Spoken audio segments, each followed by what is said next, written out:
Hi everyone, welcome back to this channel.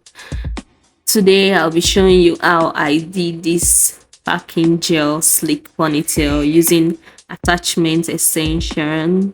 Don't forget to like this video, drop a comment on the comment section, click the notification bell so that whenever I drop a video you're gonna see it, and also don't forget to give me feedback on what you think about the hairstyle, or if you need any answer from me directly.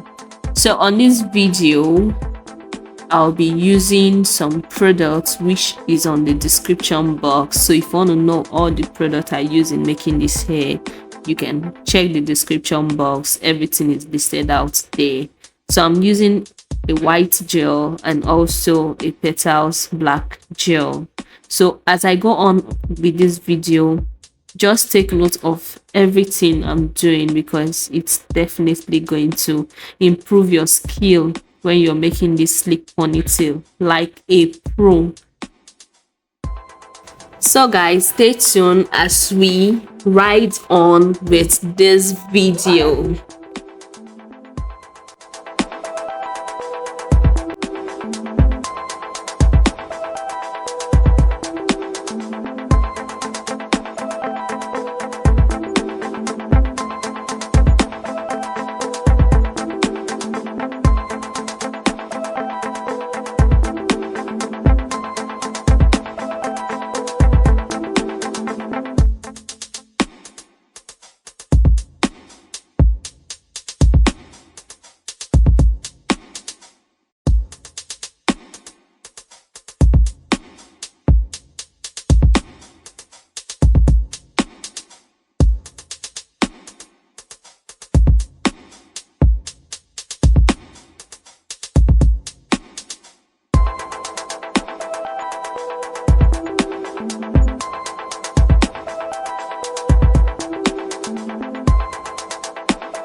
So guys, thank you so much for watching this video. I truly really appreciate, and I hope you give me feedback on what you think about the hairstyle and if you were able to get something out of this video.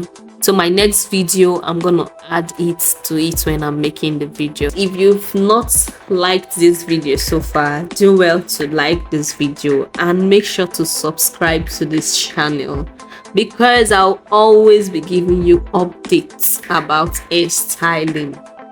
So this is the finished look, simple and good to go. Very lovely. Bye. See you in my next video.